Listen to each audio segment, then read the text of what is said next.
పండుగ పూట తీవ్ర విషాదం నెలకొంది. బాలాజీరావుపేటలో నిన్న అదృశ్యమైన 5 ఏళ్ల బాలుడు ఆసిక్ రెహమాన్ మృతి చెందాడు. నిన్న సాయంత్రం ఆడుకునేందుకు ఇంటి నుంచి బయటకు వెళ్లి కనిపించకుండా పోయాడు రెహమాన్. బాలుడి ఆచూకీ కోసం బంధువులు, స్థానికులు, పోలీసులు రాత్రంతా గాలిస్తూనే ఉన్నారు.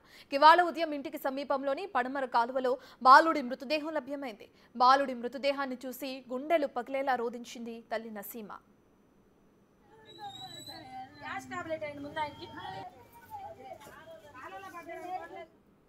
సంబంధించిన పూర్తి డీటెయిల్స్ అందించడానికి మా ప్రతినిధి సాయి శంకర్ అందుబాటులో ఉన్నారు. శంకర్, మనం చూస్తున్నాం బాలుడు మృతి చెందారు, ఆ మృతదేహం కూడా లభ్యమైంది. అయితే ప్రమాదవశాత్తు జరిగిందా, ఎవరైనా కావాలని తనని ఏమైనా హత్య చేయడం జరిగిందా, పోలీసులు ఏ విధంగా కేసు నమోదు చేసుకున్నారు, దర్యాప్తు ఎక్కడి వరకు వచ్చింది? ప్రస్తుతం బాలాజీరావుపేటలో చిన్నారి 5 ఏళ్ల బాలుడు ఆసిక్ రెహమాన్ మృతి పైన మాత్రం అనుమానాస్పదమైనటువంటి మృతి కిందే పోలీసులు అయితే కేసు నమోదు చేయడం జరిగింది. నిన్న సాయంత్రం ఇంటి ముందు ఆడుకుంటున్నటువంటి బాలుడు ఒక్కసారిగా కనిపించకపోవడం, రాత్రి అంతా కూడా తల్లిదండ్రులు వెతికిలాట చేయడం జరిగింది. వాళ్ళకి ఎక్కడా కూడా అనుమానం కానీ, అంటే ఏదన్నా కనీసం అతనే వెళ్ళిపోయినటువంటి పరిస్థితుల్లో ఎవరన్నా కిడ్నాప్ చేశారా, లేకపోతే ఏదన్నా కుక్కలు కనీసం ఇట్లా ఏమన్నా తీసుకెళ్ళినటువంటి పరిస్థితి ఉందా అనే కోణంలో కూడా అందరూ కూడా అక్కడ రాత్రి అంతా వెతికారు. అయితే ఉదయం సమయంలో ఆ ఇంటికి పడమరాగా ఉన్నటువంటి కాలువలో ఆ బాలుడు మృతదేహాన్ని ఒక్కసారిగా చూడటంతో తల్లిదండ్రులు అయితే తీవ్ర విషాదానికి లోనవుతున్నటువంటి పరిస్థితి ఉంది.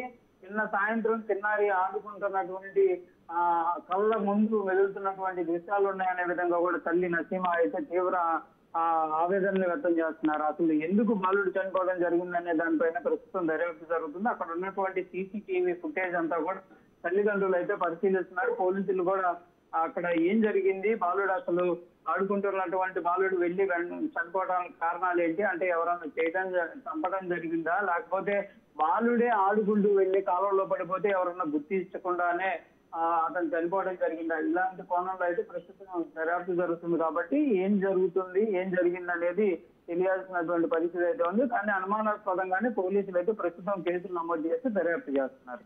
శంకర్, బాలుడు ఎప్పుడు అదృశ్యమయ్యాడు, దీని తర్వాత పోలీసులకి సమాచారం ఇచ్చిన తర్వాత వాళ్ళు సర్చ్ ఆపరేషన్ కొనసాగించిన తర్వాత బంధువులను విచారించారా, చుట్టుపక్కల ఉన్న వాళ్ళని విచారించారా, అసలు వాళ్ళు ఏం చెప్తున్నారు, ప్రధానంగా బాలుడి తల్లిదండ్రులు ఏమంటున్నారు? అంటే ప్రధానంగా నిన్న సాయంత్రం 5 గంటల సమయం తర్వాత బాలుడు ఆసిక్ రెహమాన్ కనిపించడం లేదనే విధంగా తల్లిదండ్రులు గుర్తించారు. అప్పటి వరకు పిల్లాడు బయట ఆడుకుంటున్నారనే విధంగానే తల్లిదండ్రులు అనుకోవడం జరిగింది. కానీ సాయంత్రం 5 గంటల తర్వాత ఇంకా పిల్లాడు కనిపించకపోవడంతో తల్లిదండ్రులు ఆ చుట్టుపక్కల పిల్లలను కూడా అడగడం జరిగింది. పిల్లలు కనపడ్డారంటే చాలా మంది కూడా కనపడలేదు అని చెప్పడంతో ఒకసారిగా అందరూ కూడా అబ్బాయి మిస్ అయ్యాడు అనేటటువంటి అంశాన్ని ధృవీకరించుకొని వెతుకులాట ప్రయత్నం చేశారు. వాళ్ళ ఇంటి ముందు ఉన్నటువంటి కాలువలు, అదేవిధంగా కొన్ని ప్రాంతాల్లో కూడా పరిశీలించడం జరిగింది. తెలిసిన బంధువులకి ఆ చుట్టుపక్కల ఉన్నటువంటి ఇళ్లలో కూడా ఎవరైనా ఇంటికి వెళ్ళడం జరిగింది అనే కోణంలో కూడా అందరూ అక్కడ ప్రతి ఒక్కళ్ళని కూడా పరిశీలించినప్పటికీ కూడా అతను ఆచూకీ అనేది లభించలేదు. అసలు ఏం జరిగింది అనే దానికి సంబంధించి పోలీసులు కూడా అప్రోచ్ అయ్యారు.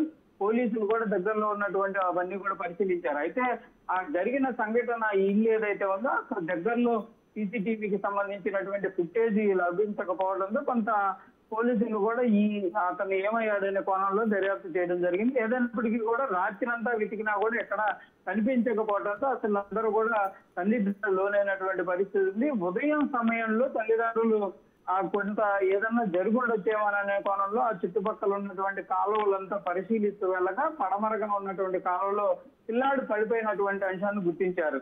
వెంటనే కూడా అతన్ని తీసినా కూడా అతను చనిపోయినట్లు కూడా నిర్ధారించుకొని వెంటనే పోలీసులు కూడా ఇన్ఫార్మ్ చేయడం జరిగింది. పోలీసులు అక్కడికి చేరుకొని ఆ మృతదేహాన్ని పరిశీలించారు. ఆ తర్వాత బంధువులంతా కూడా అక్కడ ఏం జరుగుతుంది అనేది కూడా వాళ్ళంతా కూడా చుట్టుపక్కల వాళ్ళని విచారించినా కూడా ఎవరికి ఏమి తెలియదు అనే విధంగా కూడా సమాధానం చెప్తున్నటువంటి పరిస్థితి ఉంది. ఎవరైనా తీసుకెళ్లారా అనే కోణంలోనే దర్యాప్తు జరుగుతుంది. లేకపోతే పిల్లాడు అంత దూరం వెళ్ళేటటువంటి పరిస్థితి ఉండదనే విధంగా కుటుంబ సభ్యులు చెప్తున్నారు. ఎందుకంటే 5 సంవత్సరాల పిల్లాడు అయితే అటు ఇటు వెళ్తాడు కానీ అంత దూరం వెళ్ళడనే విధంగా కూడా తల్లిదండ్రులు చెప్తున్నారు. ఏదైనా కానీ ప్రస్తుతం అసలు పిల్లాడు ఆడుకుంటున్న పిల్లాడు వెళ్ళి చనిపోవడానికి కారణం ఏంటనేది తెలియాల్సినటువంటి అంశం. Right, thank you Sai Shankar. మరిన్ని అప్డేట్